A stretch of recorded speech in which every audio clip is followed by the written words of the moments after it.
Assalamualaikum dan salam sejahtera kepada Dr. Cynthia Ratna Dewi binti Jabrul Jalil dan juga Dr. Ahmad Tajuddin bin Osman selaku penyelia saya yang sama-sama menyelia hasil kerja saya daripada awal sehingga akhirnya.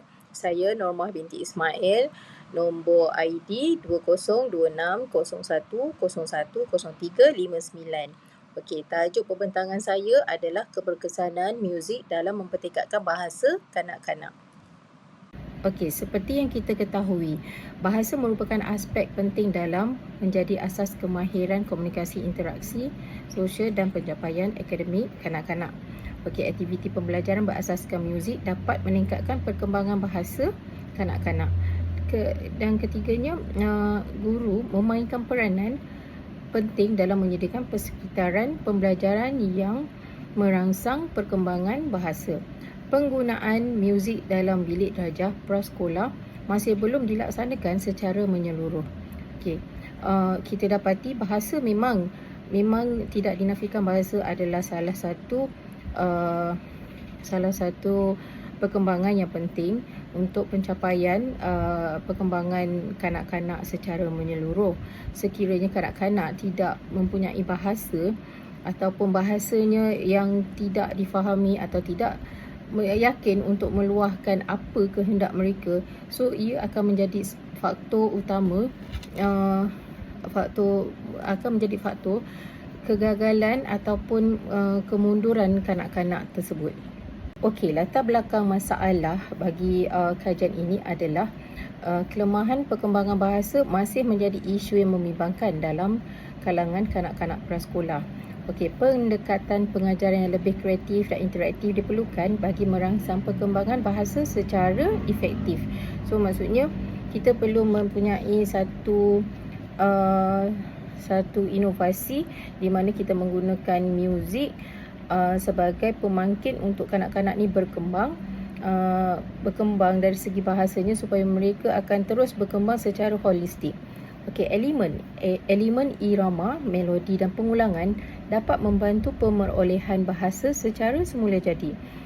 Okey, yang ini kita tidak nafikan. Kanak-kanak memang suka dengar pada muzik kerana dalam muzik mereka akan melakukan pergerakan, diorang akan meniru bunyi dalam lirik-lirik lagu. So iringan muzik ni akan merangsang mood kanak-kanak ni untuk terus sama-sama melakukan aktiviti meniru bunyi, mengulang bunyi tersebut. Secara tidak langsung ia akan menambah kosakata, dia akan memperbaiki sebutan dan di samping mereka juga boleh sama-sama membina hubungan baru dalam bilik darjah. Aktiviti nyanyian dan permainan muzik meningkatkan interaksi verbal kanak-kanak. Okey, dalam aktiviti muzik juga kita kanak-kanak juga akan bermain alat muzik, mengikut rentak. So di situ sel-sel otak tu akan mula berhubung dan kemudian mereka akan cuba untuk membina hubungan dengan interaksi, dengan komunikasi, dengan bahasa yang bersesuaian pada ketiga itu. Okey, pernyataan masalah bagi kajian ini adalah penggunaan muzik masih bersifat sampingan dan tidak sistematik walaupun ia merupakan salah satu strategi yang digunakan dalam pengajaran. Muzik mempunyai potensi untuk merangsang perkembangan bahasa melalui aktiviti nyanyian, irama dan permainan muzik. Namun implementasinya masih terhad. Keberkesanan muzik bergantung kepada pengetahuan, keyakinan dan kemahiran guru dalam melaksanakan aktiviti muzik secara berstruktur. Okey, kalau kita lihat di sini muzik, biasanya kita anggap muzik ni adalah sebagai hiburan. Kita tidak nampak muzik ni adalah salah satu strategi kita untuk menyelitkan banyak elemen sebenarnya, bukan setakat bahasa, sedangkan elemen kerohanian juga kita menggunakan muzik untuk merangsang kanak-kanak ni supaya lebih faham So maksudnya dalam bahasa tu bila dia dah faham, bila dia dah dengar, so dia akan cuba untuk membunyikan, dia akan meniru bunyi-bunyi bibit-bibit lagu tu, lirik-lirik lagu tu, dia akan cuba untuk meniru bunyi-bunyi tersebut dengan sebutan yang betul, walaupun pada asalnya mungkin sebutan tu pelat ataupun tidak jelas. Kemudian bila ia dilakukan secara sistematik ataupun yang berstruktur, so ia boleh meningkatkan keyakinan diri kanak-kanak untuk menyebut perkataan-perkataan tersebut dengan lebih jelas dan lebih bermakna. Maksudnya mereka faham apa yang mereka sebutkan. Okey, bagi objektif kajian pula, kita ingin mengenal pasti kesan muzik terhadap perkembangan kosakata, kefasihan dan sebutan. Seperti yang saya telah mention pada sebelum ni, muzik akan merangsang kanak-kanak untuk cuba meniru sebutan, meniru bunyi dengan sebutan yang jelas, dengan sebutan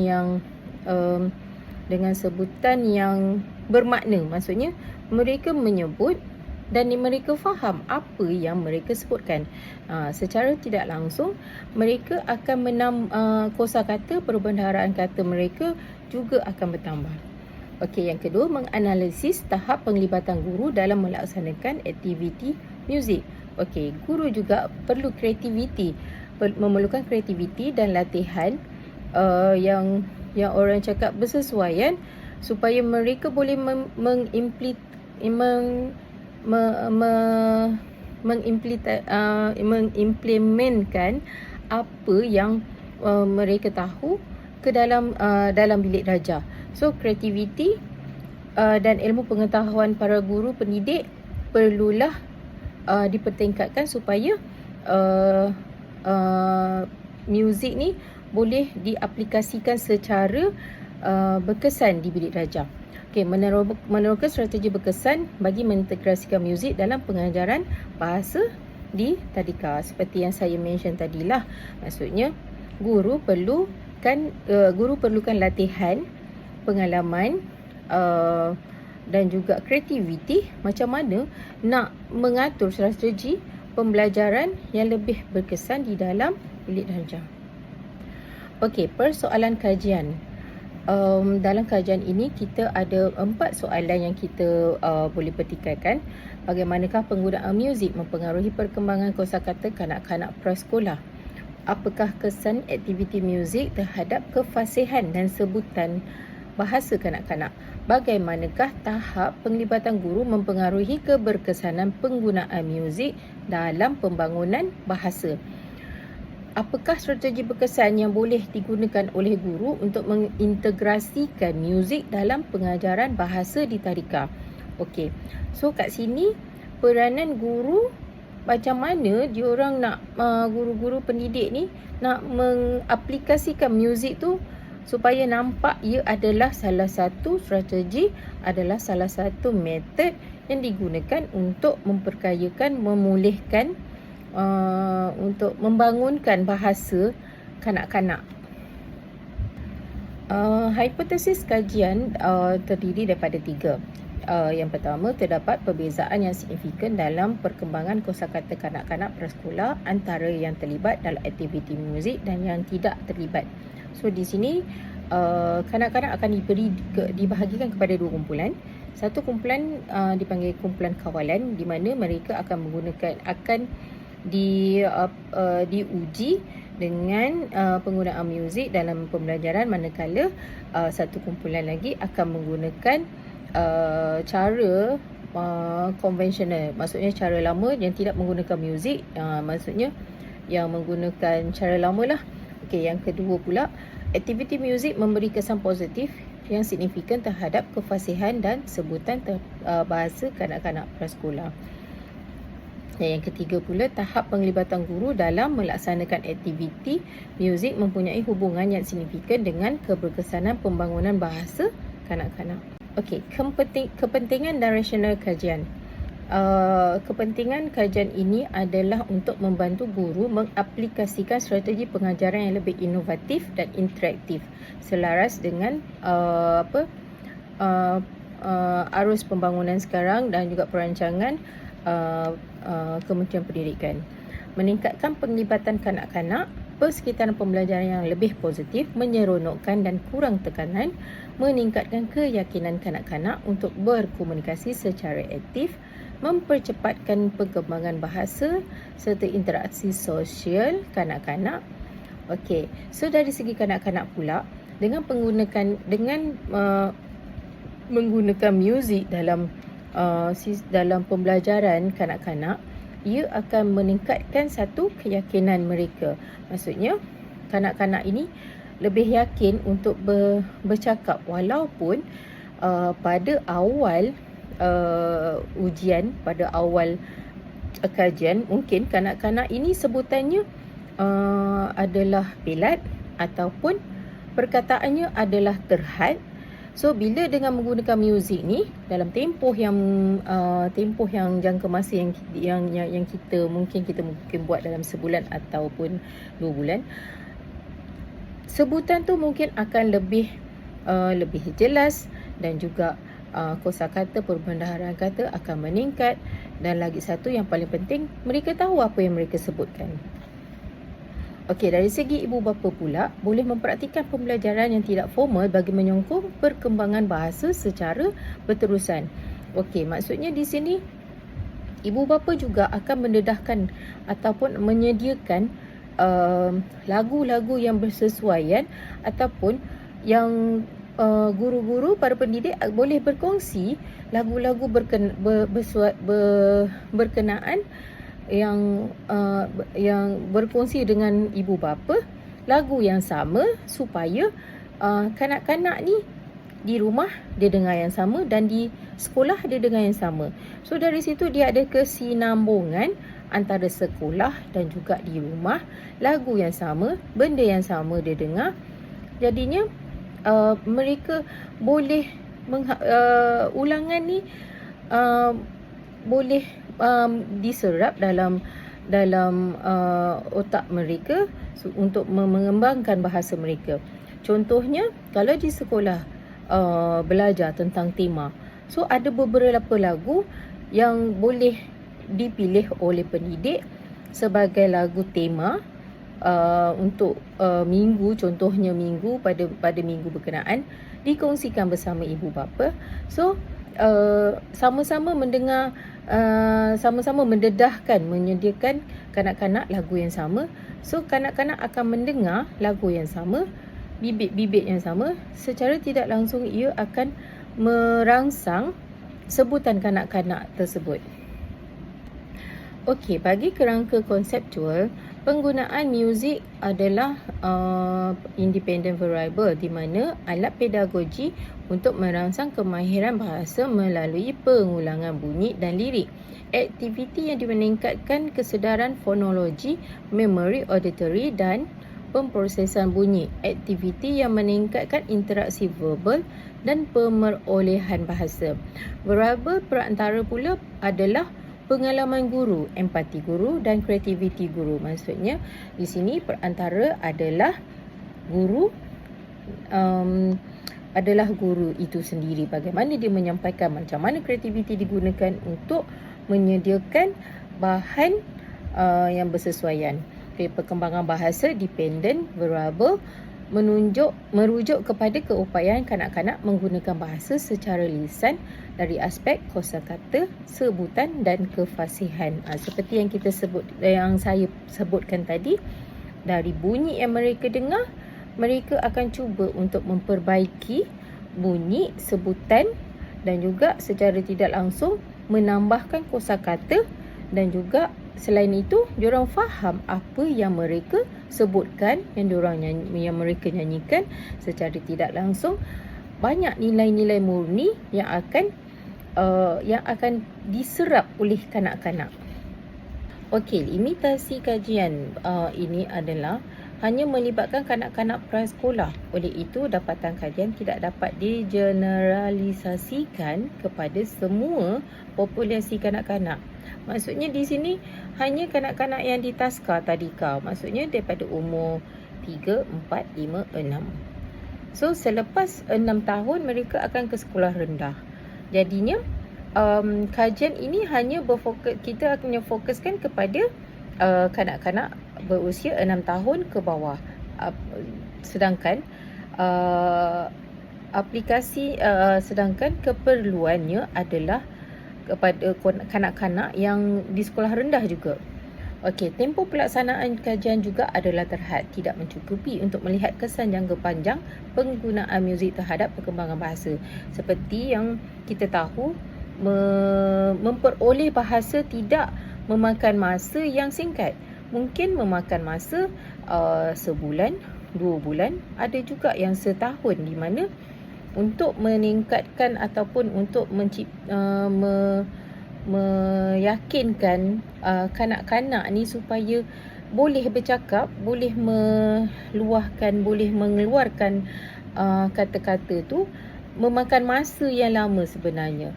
So, tempoh masa sebulan atau 2 bulan itu kadang-kadang tidak valid untuk memberi keputusan yang diberi itu tidak valid. Okey, keberkesanan penggunaan muzik bergantung kepada tahap kemahiran dan kreativiti guru dan juga pengalaman. Okey, di sini guru juga memainkan peranan yang penting. Ada guru yang memang sangat kreatif dalam masa dia mungkin guru tersebut boleh bermain alat muzik. Contohnya paling simple, gitar. Okey, di situ dia mempengaruhi kanak-kanak, merangsang kanak-kanak untuk sama-sama menyanyi lagu yang dimainkan, walaupun ia adalah lagu yang sangat simple. Dan petikan gitar pun petikan gitar yang mungkin not 1 sahaja. Okey, sokongan ibu bapa persekitaran rumah, pendedahan kepada bahasa di luar bilik darjah. Okey. So, selain daripada di sekolah, di rumah juga memainkan peranan yang penting.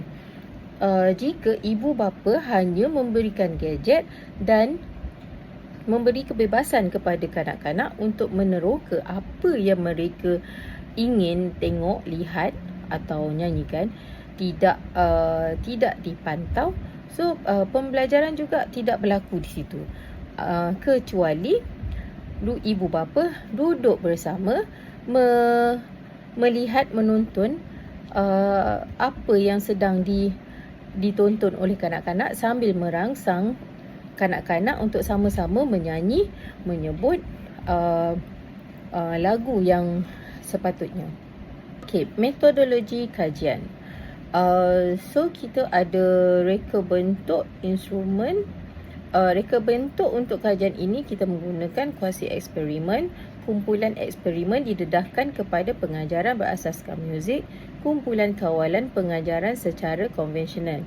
Okey, populasi dan persampalan pula kanak-kanak berumur 4 hingga 6 tahun yang mengikuti pendidikan awal kanak-kanak di tadika.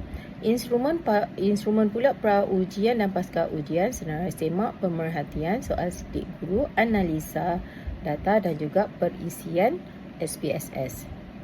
Okey, kajian ini menggunakan tiga teori yang berkaitan dalam kajian ini, iaitu teori behaviorism, iaitu daripada Skinner, di mana bahasa dipelajari melalui peniruan dan pengulangan yang membantu kanak-kanak mengingati dan menguasai perkataan baru. Namun ia dikritik kerana terlalu menekankan faktor luaran tanpa mengambil kira proses kognitif dalaman. Okey, teori sosiobudaya pula oleh Lev Vygotsky. Pembelajaran berlaku melalui interaksi sosial dan bimbingan.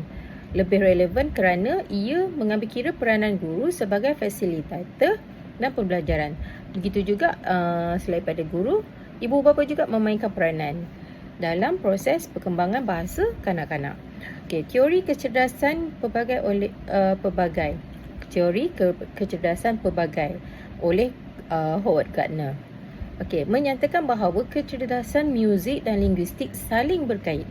Muzik dapat membantu kanak-kanak untuk menguasai bahasa dengan lebih efektif. Okey, kat sini kita tak boleh nafikan. Sebenarnya kanak-kanak dan muzik ni boleh dikatakan sebenarnya ia adalah bunyi. Daripada sesimpel sesimpel muzik, sesimpel bunyi kepada bunyi yang lebih kompleks. Maksudnya contoh da da da da da da da da da da da da. So kanak-kanak dia belajar bunyi daripada bunyi yang daripada muzik yang bunyi yang simple kepada bunyi yang lebih kompleks. Maksudnya daripada 1 silabel kepada 2 silabel kepada 3 silabel melalui muzik. Okey, jurang penyelidikan bagi kajian ini adalah kita kekurangan kajian empirikal dalam konteks Malaysia. Kajian yang dilakukan lebih bersifat deskriptif. Guru menyedari kepentingan muzik, namun pelaksanaannya tidak konsisten ataupun mungkin disebabkan pengalaman ataupun ilmu ataupun mungkin lebih kepada stigma yang menyatakan muzik adalah hiburan, bukan pembelajaran. Okey, kurangnya penekanan terhadap peranan guru sebagai faktor kritikal, di mana karakter guru tidak memberi perhatian kepada faktor utama, sebaliknya hanya dijadikan sebagai variable perantara. Seperti yang saya cakap tadi dalam konseptual tadi, guru hanyalah perantara, maksudnya dia yang melaksanakan, tapi kefungsian sebenar adalah muzik dan juga kanak-kanak tu sendiri.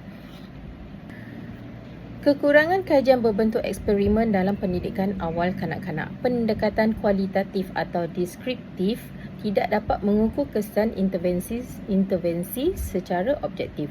Mereka bentuk kuasi eksperimen bagi menyediakan bukti empirikal yang lebih kukuh.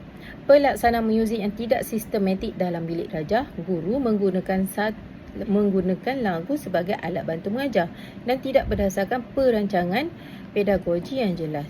Guru kurang latihan profesional. Okey, seperti yang saya mention tadi, kekurangan kekurangan latihan ataupun latihan guru. Maksudnya macam mana guru menggunakan guru perlu mendapatkan latihan bagaimana menggunakan muzik sebagai salah satu alat ataupun metod untuk menyampaikan pengajaran secara bermakna, secara berstruktur dan tidak dianggap sebagai bermain ataupun berhibur saja. Tetapi bagi pendapat saya, muzik adalah hiburan yang bermakna, di mana dalam masa kanak-kanak berhibur, dalam masa kanak-kanak mendengar lagu, dan mententeramkan jiwa mereka, ia dapat mempelajari sesuatu. Maksudnya kalau kita memperdengarkan lagu-lagu keagamaan, maksudnya di situ mereka mengenali, mereka memahami konsep ketuhanan, konsep contoh kalau kita menyanyi tentang anak-anak Nabi, so kita memperkenalkan mereka siapa tu Nabi, kenapa ada Nabi, kenapa kita perlu percaya ada Nabi. So di situ banyak yang sebenarnya yang kita belajar melalui lagu. Secara keseluruhannya, kajian ini menekankan kepentingan penggunaan muzik sebagai kaedah berkesan dalam mengembangkan bahasa kanak-kanak prasekolah. Selain dari menjadikan pembelajaran lebih menarik, Muzik dapat meningkatkan kosakata, sebutan dan kefasihan. Selain itu, peranan guru seperti pengalaman, empati dan kreativiti turut mempengaruhi keberkesanan pendekatan ini. Kajian ini diharap dapat memberi panduan kepada guru dalam merancang pengajaran yang lebih berkesan dan bermakna.